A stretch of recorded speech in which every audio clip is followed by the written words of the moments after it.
추미애 장관을 모시겠습니다. 안녕하세요.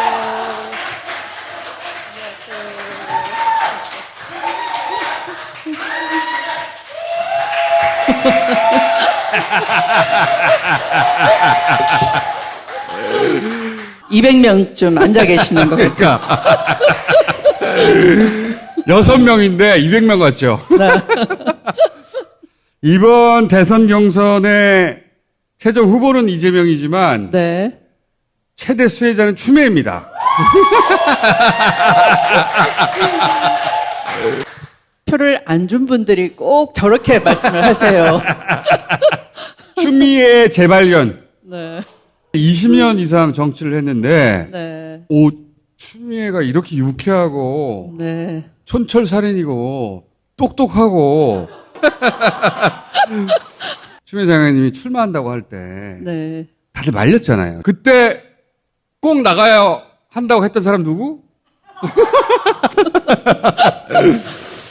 자, 네. 그래서 처음에 나왔을 때 많은 사람들이 우려했어요. 근데 이제 시간이 지났더니 추미애 장관 시절에 내렸던 판단과 결정이 다 옳았네?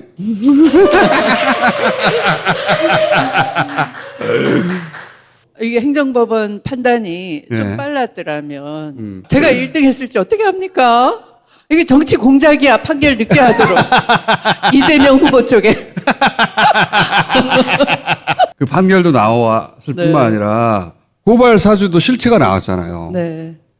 그때 했던 징계 결정들이 다 옳았는데 그때는 출마 자체를 대해서 대부분 말렸죠. 라디오에 나가서 어떤 의원은 왜 나왔냐고 제가 나온 거에 막 성질을 내는 거예요. 그래서 제가 참 어처구니 없었어요. 우리 지지자들을 만족시키고 지지자들이 막 열정에 넘쳐야지 우리가 선거에 이겨요. 그랬잖아요. 김대중 대통령 때, 노무현 대통령 때. 후보보다 지지자들이 더 단결하고 막 애달토록 전화통 붙잡고 찍어달라 하소연하고 그래서 다 돌파해냈어요. 탄핵 촛불 때도 마찬가지였고.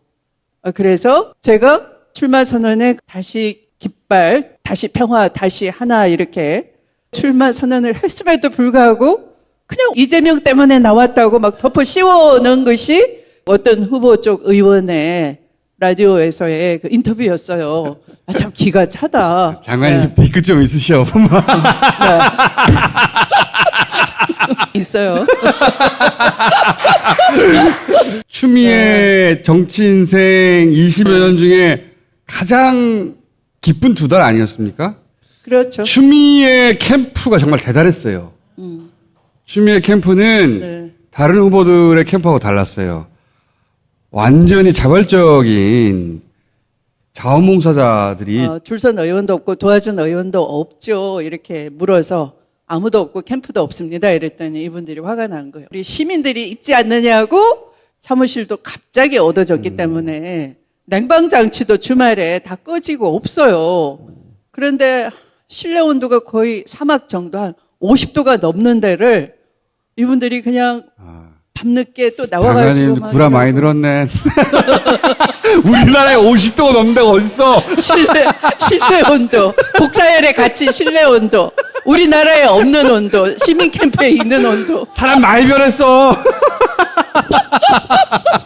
구라 많이 세졌어. 50도가 넘는데. 그 양반들이 자발적으로 만들어내는 그 포스터 퀄리티. 네. 와, 최고 수준이었어요. 네. 미에로 하비바. 네. 누구나 동의하시더라고요. 미에로 하비바는 네. 우리 정치사의 길이 남을 포스터예요, 그거. 네. 그래서 정철 카피가, 그걸 칭찬했다고 이번에 막 신나신 거예요. 누가 만든 다들 건가요? 본업이 있는 상태에서 취미로 하신 거거든요. 그런데 그런 걸작 수작이 나오고. 그분 스카우트 해야 돼. 스카우트 당할 분이 아니에요. 자발적이니까. 아직 모르셔. 이재명 후보도 추미애 장관에게 감사해야 됩니다. 왜냐하면 네. 웬만한 공격은 이재명한테 가기도 전에 추미애 앞에서 다 꼬꾸라졌거든. 추미애 앞에서 다 시체가 됐어. 대부분. 야, 저 정도 가려면 나부터 넘어라, 야. 그 앞에서 다 꼬꾸라졌거든요. 그러니까 화살을 쐈는데 네. 그 화살이 못 날아가고 다 부러 떨어지는 거예요. 그러니까. 네. 툭 쳐내고 툭 쳐내고 하니까 이재명 후보가 추미애 장관이 이 경선에 참여해서 등장하지 않았더라면 훨씬 더 많은 직접적인 상처를 입고 훨씬 어려웠을 거예요. 도와주려고 한 건 아닌데 이거 사실이 아니잖아. 톡. 야, 그건 아니잖아. 톡 쳐내니까 덕을 엄청 받지. 네. 그게 이제 민주당 다움을 회복하는 과정이고요. 역사의 맥락 속에서 탄생된 민주당이 그 역사를 써내려가는 민주당이어야 되는 거예요. 자랑스러운 민주당다운 역사를. 그런데 제가 법무부 장관 하면서 검찰 개혁에 슬슬 피해 다니고 언론 개혁하지 않고 그런 모습은 민주당답지가 않아요. 예전에 민한당 같은. 네. 그래서 그것을 그러니까 바로 잡아 우리 민주당 다움을 다시 회복하는 그런 과정 속에 저도 이 지지자 큰 역할을 하셨죠. 네, 지지자에게 뜨거움을 다시 드리고 자부심을 드리고 그래서 그분들이 열정적으로 선거운동을 해주시고 그랬죠. 그리고 그 피드백을 받으면서 본인도 성장하는 거 아닙니까? 그렇죠. 네. 본인도 그 20여 년 세월 느껴보지 못한 종류의 기쁨을 느끼시는 거 아닙니까? 저는 하고 싶은 얘기 다 했어요. 그런데 그런데 그 얘기가 또 듣고 싶은 얘기였던 거예요. 그래서 표는 이재명한테 일찍 다 드렸어. 제 연설은 표 찍고 난 뒤에 듣는 연설이란 말이에요. 제가 팬 서비스를 다 해주는 거. 왜 이분들이 다 추미애 팬이라고 하니까. 네. 표 이재명한테 찍고 난 다음에 네. 그 현장에 가가지고 추미애 하는 거 아닙니까? 장관님 오래 봐왔는데 네. 그렇게 밝게 있는 것도 처음 봤고 네. 완전히 새롭게 탄생하고 있다. 스트레스 다 날렸겠다. 그래서 그 다음 사람들이 그 장관님한테 시비를 안 걸잖아요. 네. 왜냐하면 뼈도 못 줄여. 막 때리니까 그냥. 정치인이라 가려서 하는 말들 있잖아요. 네. 없어. 네. 마음껏 하셨죠. 네. 시원하지 않았어요, 근데?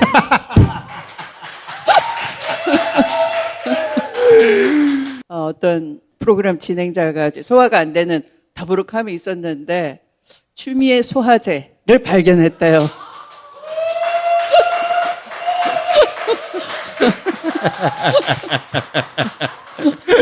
이재명 후보가 네. 경선 끝나고 나서 네. 고맙다고 하던가요? 여러 차례 했어요. 진짜로. 고마워했어야 해, 사실은. 네. 1위 후보로 발표가 나고 수락 연설을 네. 하고 내려오셔가지고 이제 포옹을 다 했잖아요. 네. 이낙연 후보에게는 형님 한번 안아주십시오. 그 다음에 박용진 후보는 포옹을 하고 이제 저는 인생 누나죠. 그래서 누나답게 이렇게 안아서 축하합니다. 정말 잘했습니다. 그랬더니 다 장관님 덕분이죠. 그거 본심이에요, 그거. 네네네. 그래서 제가 3월 9일 우리 함께 승리합시다. 꼭 이랬어요. 야. 그러니까 그 포옹 장면을 누군가가 따로따로 사진을 캡처를 해놓고 말풍선을 달려고 했는데 모르잖아요. 제가 지금 알려드리는 거예요. 그렇게 말풍선을 다시면 된다 이거지. 네.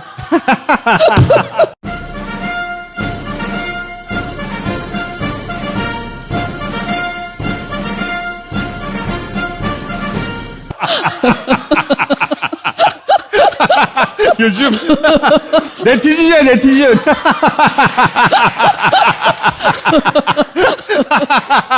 예전에는 여의도 정치를 네, 하시다가 네. 요즘 네티즌이 되셔가지고 여기 말풍선 안 달렸네.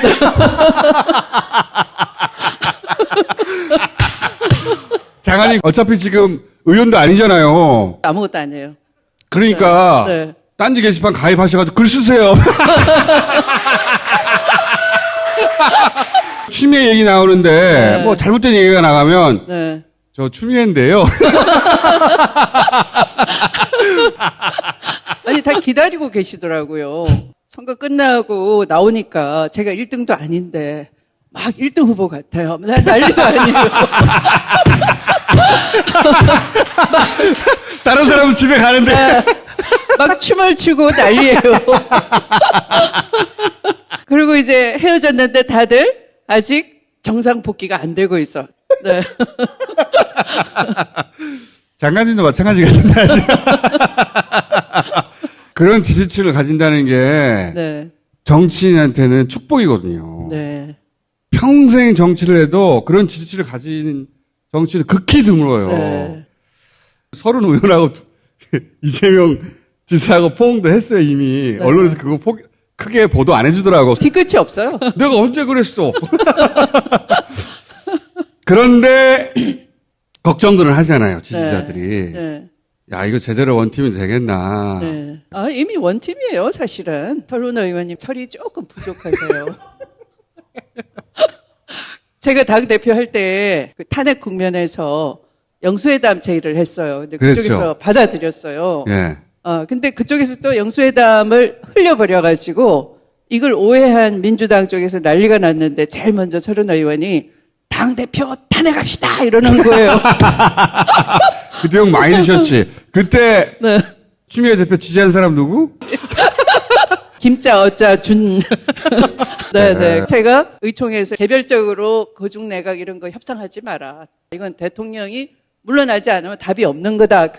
물러나라는 걸 촉구하기 위해서 영수회담 제의를 했던 것인데, 그걸 할 필요가 없다면 이 자리에서 우리가 퇴진 결의를 합시다 하고 이제 탄핵으로 가는 시작이 됐던 거죠. 그렇죠. 분기점이었죠, 그때. 네. 근데 그때 네. 추미애를 탄핵하라고 하는 양반이 서른 설훈 의원이에요. 의원인데 그다음에 이제 본인이 출판 기념회인가 하게 됐는데 이제 저를 또 정중하게 초청하는 거 다 잊어먹고 다 잊어버려 맨날. 네.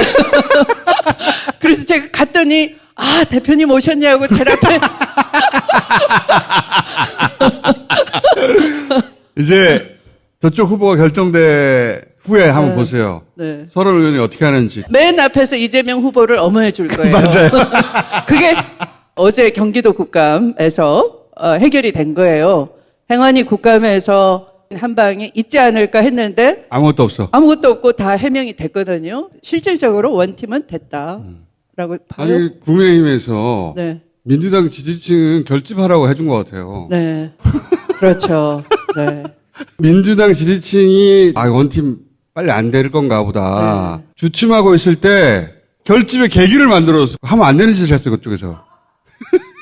원래 좀 그쪽이 좀 단순하잖아요. 그냥. 네. 대장동 본질은 뭡니까? 개발 이익을 사적 이익으로 해놓는 이 법적 제도적 시스템을 빨리 고쳐야 된다. 그것이 지대 개혁이에요. 또 추미애가 옳았다가 대장동의 본질입니다.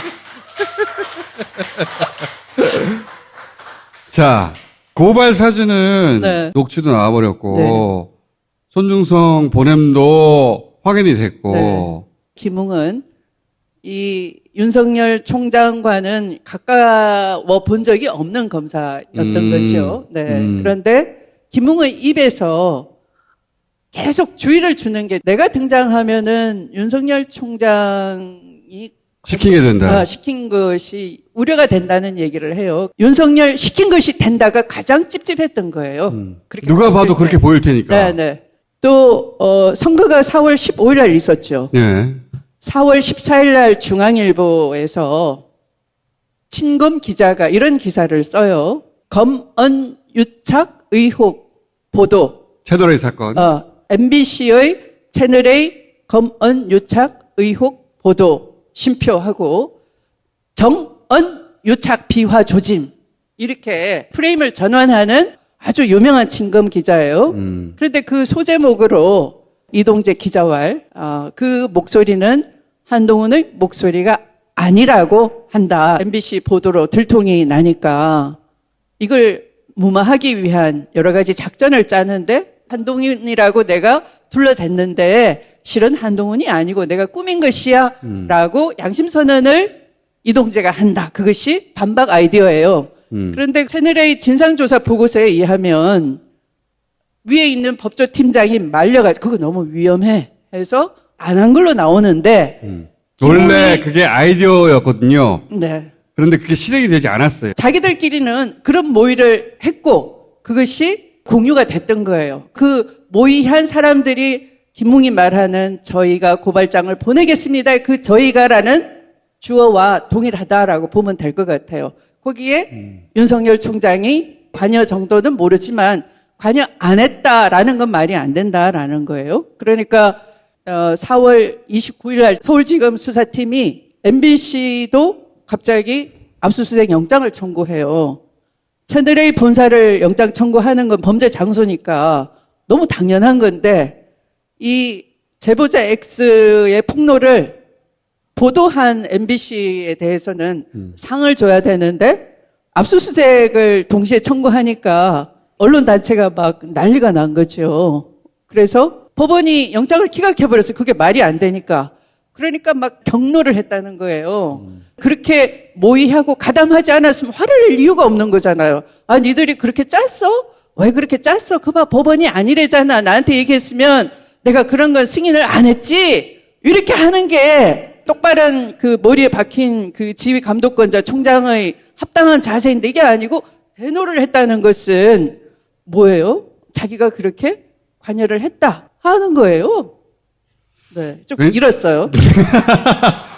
채널A 사건이라고 부르잖아요. 그러니까 유시민한테 돈 줬다고 해라. 네. 한마디로 하자면 이 고발 사주의 프레임이 뭐냐면 그게 아니라 여당의 정치인이 제보자 X라는 사람을 내세워 가지고 채널A 기자를 있지도 않은 사실로 유인해 가지고 함정에 빠뜨렸다는 거예요. 그래서 이 정치인들을 고발해야 한다는 거예요. 네. 자기들이 직접 못하니까 네. 국민의힘이 고발해 주면 우리가 알아서 할게. 네. 이게 고발 사주예요. 네. 예, 네. 요 사실을 알면 요 해설이 이제 다 이해가 되는 거죠. 네. 네.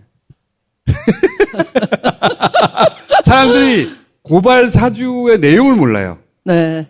단어는 그러니까 아는데. 함정에 검찰을 빠뜨린 거다. 이런 그렇죠. 식이죠. 네. 그 유시민, 최강욱 이런 양반들이 네. 짜고 검찰을 함정에 빠뜨리려고 했던 나쁜 사람들이야. 이렇게 뒤집으려고 했던 게 고발 사주죠. 네. 네.